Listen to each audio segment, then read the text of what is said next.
Hello students, आज के इस वीडियो लेक्चर में हम डिस्कस करने जा रहे हैं बहुत ही important topic moving coil galvanometer.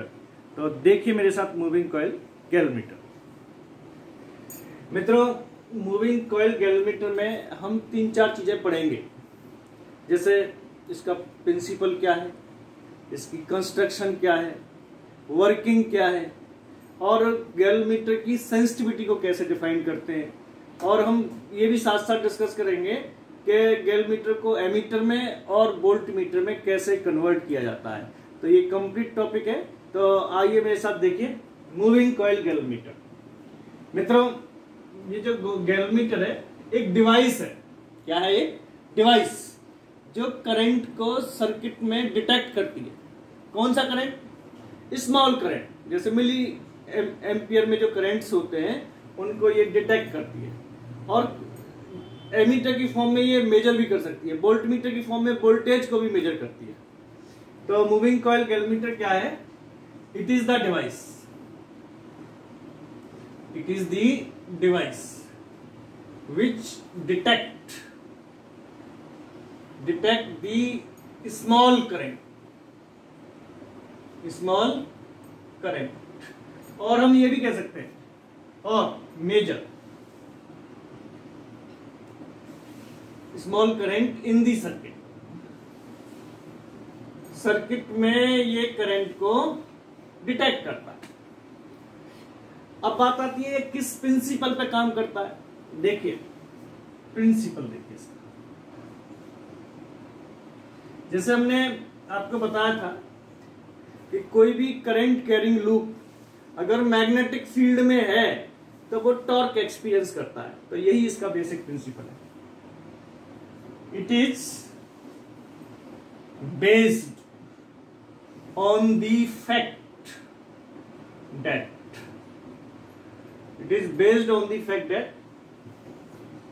when the current carrying coil lies in uniform magnetic field, it experience a torque।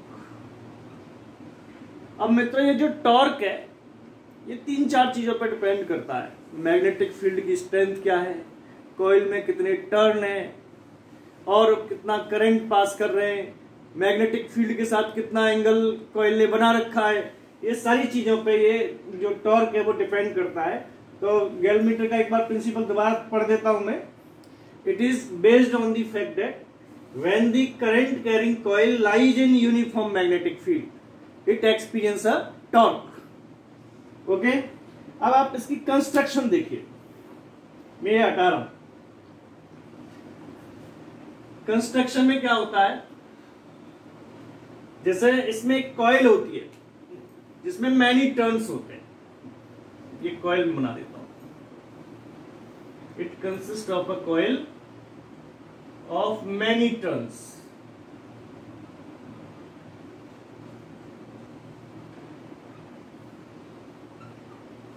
और सभी जो टर्न्स है ये इनके बीच में इंसुलेशन होता है, मींस जो वायर ले रहे हैं उसमें कोटिंग होती है। अब ये कॉइल का लोअर एंड है और ये अपर एंड है। अपर एंड को हम फॉस्फर ब्रोंज वायर से कनेक्ट करते हैं, और फॉस्फर ब्रोंज वायर जो होता है इसकी जो इलास्टिसिटी है काफी ज्यादा होती है। और जो लोअर एंड है इसको हेयर स्प्रिंग से कनेक्ट करते हैं। This is the hair spring, this is phosphor bronze wire, और this is coil of many turn of a insulated wire। और इस coil को कॉनकेव पोल्स के बीच में प्लेस्ड कर देते हैं। ये हॉर्सू मैग्नेट होती है, हॉर्सू मैग्नेट। तो दोनों पोल यहाँ पे ऐसे एडजस्ट हो जाते हैं। इस टाइप की मैग्नेट होती है, ये जैसे ये नॉर्थ पोल और ये south pole, north pole south pole. तो उसके बीच में ये कॉइल को हम क्या कर देते हैं, एडजस्ट कर देते हैं। और ये जो देखिए एक बार, और इस पूरे एपरेटस को एक नॉन मेटेलिक बॉक्स में बंद कर देते हैं। आप यहाँ पे कोई रिजिड सपोर्ट दे दीजिए, वायर बना हुआ है। एक बार और देखिए, जैसे मैंने कहा आपको, ये जो एंड है कॉइल का, यहां से एक वायर लीजिए और यहां पे एक कनेक्शन स्क्रू दे दीजिए। यहां से वायर लीजिए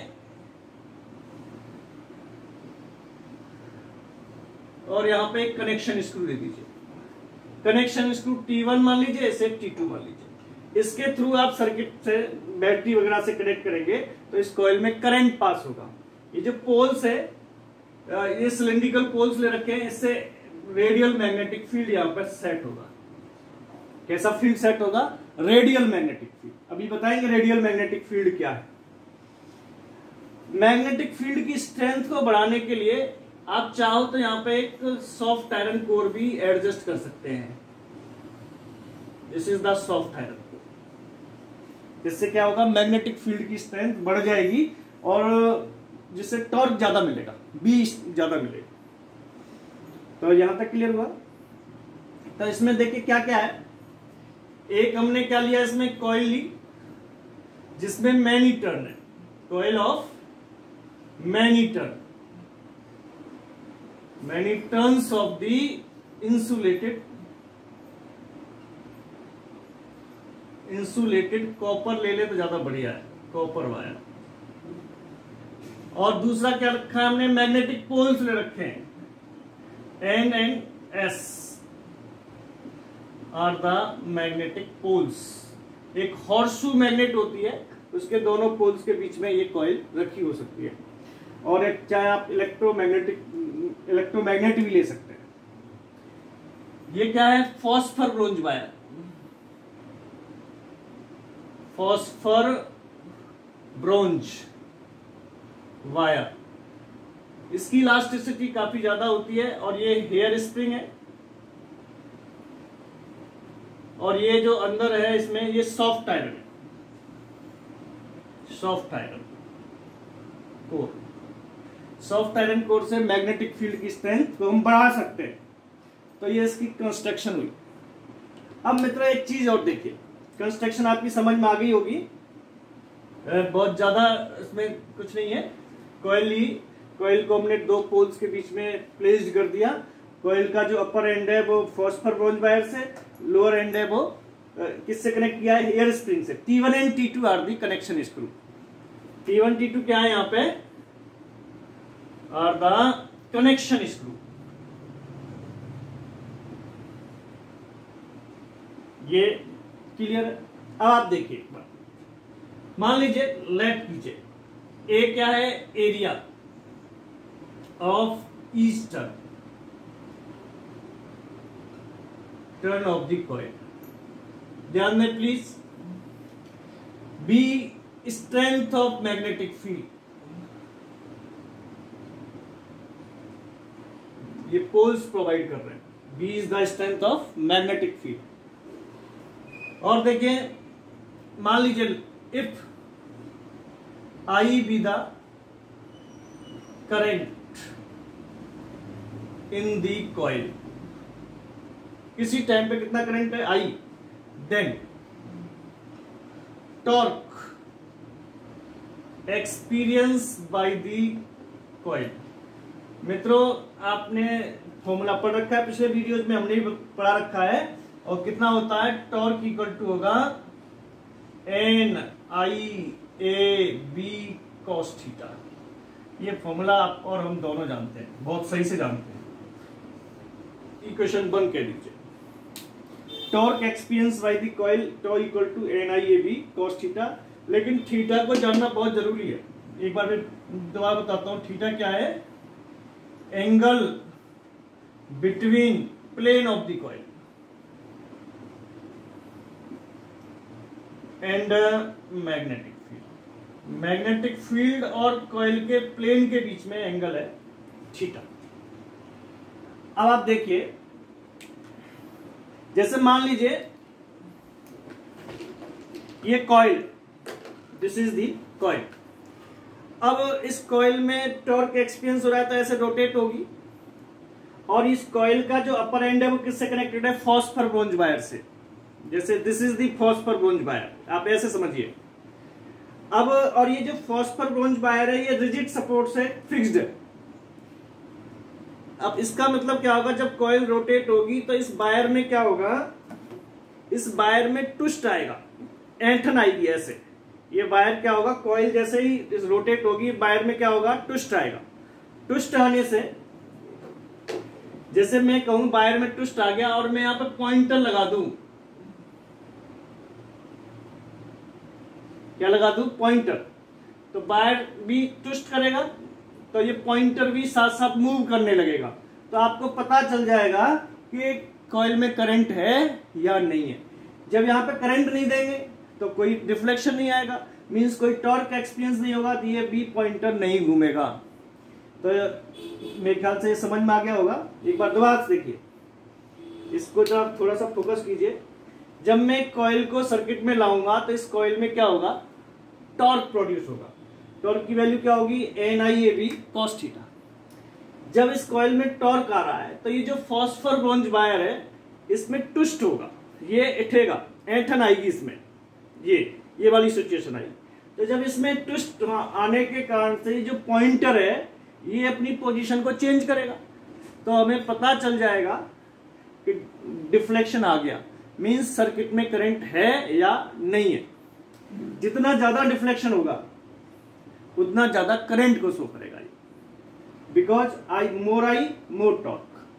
तो जब टॉर्क ज्यादा होगा तो इसका मतलब क्या है, इस वायर में ऐंठन भी ज्यादा आएगी, ट्विस्ट भी ये ज्यादा होगा। तो एक बार समझ में आ गया ये। तो इस टॉर्क को हम कहते हैं डिफ्लेक्टिंग टॉर्क, डिफ्लेक्टिंग टॉर्क। मित्रों अब आप देखिए, इस डिफ्लेक्टिंग टॉर्क के कारण से ये जो वायर है, फॉस्फर ब्रोंज वायर है, ये रिस्टोरिंग टॉर्क एक्सपीरियंस करता है। मान लीजिए ये हटा दूं,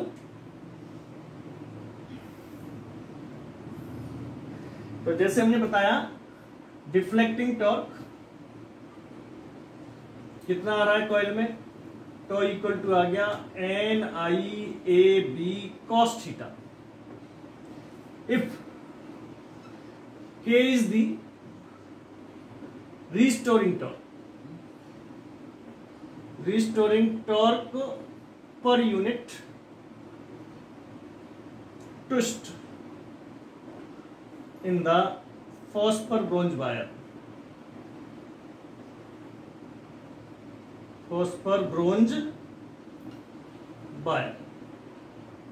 K क्या है, रिस्टोरिंग टॉर्क है, एंड और टोटल ट्विस्ट कितना हुआ, and phi is the angle of twist, angle of twist. मेरी बात समझ में आने लगी होगी कि मैंने क्या बताया, रिस्टोरिंग टॉर्क पर यूनिट ट्विस्ट, फाई क्या है, angle of twist, then total restoring torque कितना होगा, टोटल रिस्टोरिंग टॉर्क बराबर होगा K phi, total restoring torque equal to K phi. ये इक्वेशन 1 है, ये इक्वेशन मान लो 2। इस टॉर्क के कारण से ये टॉर्क आया, तो इसका मतलब क्या है, दोनों का मैग्नीट्यूड सेम होना चाहिए इन इक्विलिब्रियम।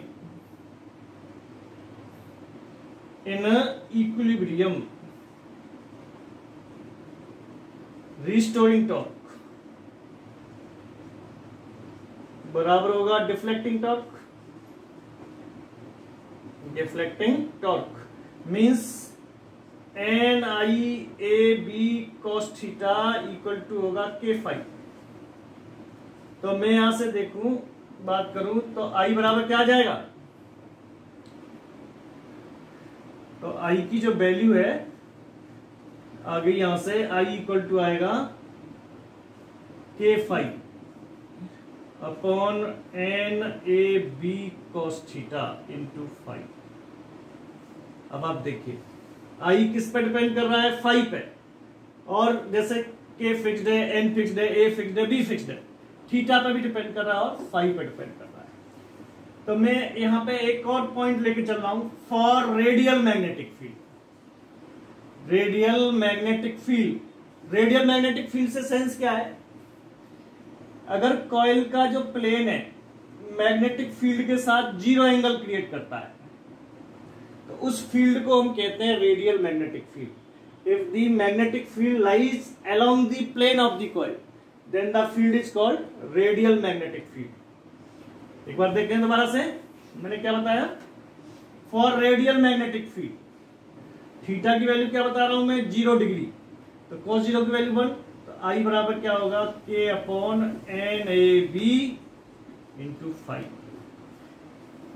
तो that's why I is directly proportional to 5, means more current more deflection, या आप ऐसे कह सकते हैं more deflection means more current. अगर पॉइंटर ज्यादा डिफ्लेक्शन शो कर रहा है तो सर्किट में ज्यादा करंट है, कम डिफ्लेक्शन शो कर रहा है तो कम करंट है। क्वेश्चन समझ में आ गया? तो ये था मूविंग कॉइल गैल्वेनोमीटर। इसी टॉपिक को थोड़ा और कंटिन्यू कर रहे हैं। जैसे मैं बात करूं सेंसिटिविटी ऑफ द गैल्वेनोमीटर, ध्यान दीजिए प्लीज, ये हटा दें।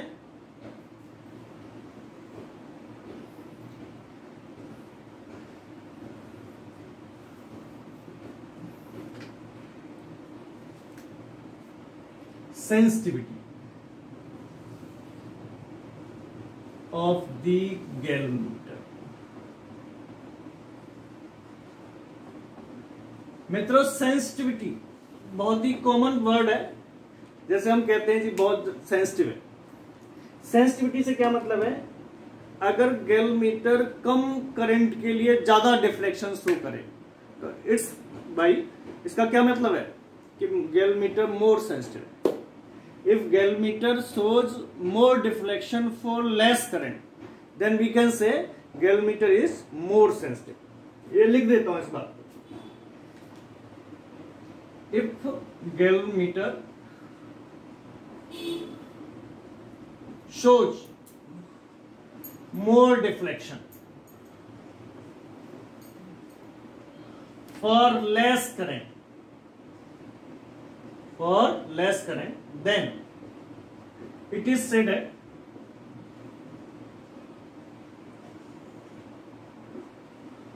galvanometer is more sensitive। बात समझ में आ गई? सेंसिटिविटी का मीनिंग समझ में आ गया।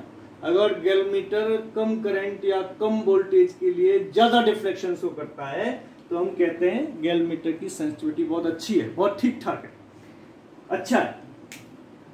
अब बात करें, ये जो सेंसिटिविटी है दो टाइप की होती है। There are 2 type of sensitivity, 2 type of sensitivity. पहला है जी current sensitivity,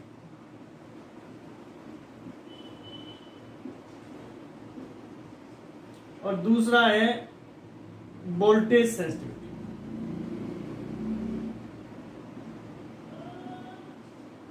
current sensitivity and voltage sensitivity. तो आज हम डिस्कस करेंगे अभी current sensitivity and voltage sensitivity, इसी वीडियो में डिस्कस कर रहे हैं। देखिए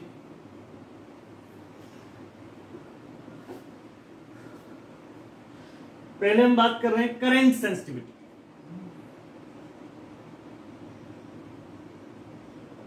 करंट सेंसिटिविटी देखिए, जैसे हमने बताया अभी आपको, आई बराबर क्या बताया था, K upon N A B into 5। ये फॉर्मूला हमने डिस्कस किया है। अगर गैल्वेनोमीटर कम करंट के लिए ज्यादा डिफ्लेक्शन शो करता है तो हम कहते हैं करंट सेंसिटिविटी बहुत ज्यादा है। तो इसकी जो मैथमेटिकल डेफिनेशन क्या हो सकती है, वो क्या होगी, deflection per unit current is called current sensitivity. Deflection per unit current, तो करंट सेंसिटिविटी क्या हो गई, deflection means phi upon I, इसको हम करंट सेंसिटिविटी कह सकते हैं। और इस फॉर्मूला से आप लीजिए क्या आ जाएगा, फाइव अपॉन आई की वैल्यू क्या आएगी, एन ए बी अपॉन के आएगा।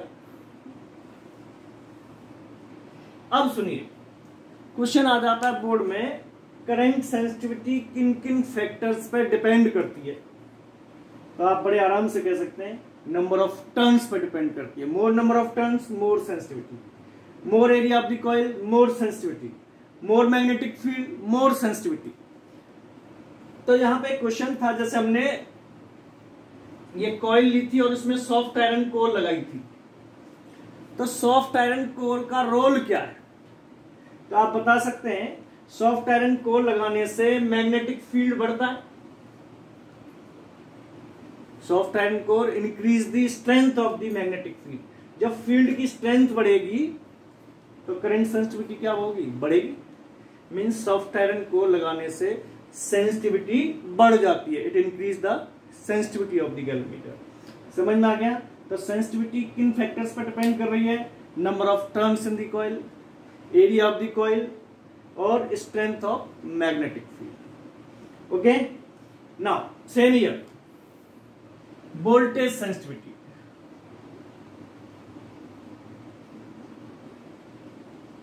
वोल्टेज सेंसिटिविटी से क्या सेंस है, अगर मैं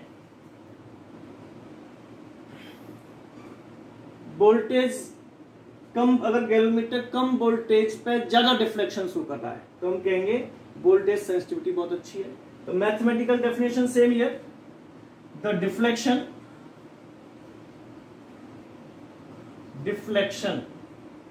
per unit voltage is called voltage sensitivity, BS। तो BS इक्वल टू क्या होगा, डिफ्लेक्शन अपॉन V। हम और आप दोनों जानते हैं फाई तो एजिट रहेगा, V इक्वल टू क्या होता है IR। RG लिख देता हूं यहां पे, where RG is the resistance of galvanometer coil, resistance of galvanometer coil. अच्छा, ये आ गया phi upon I N B upon के।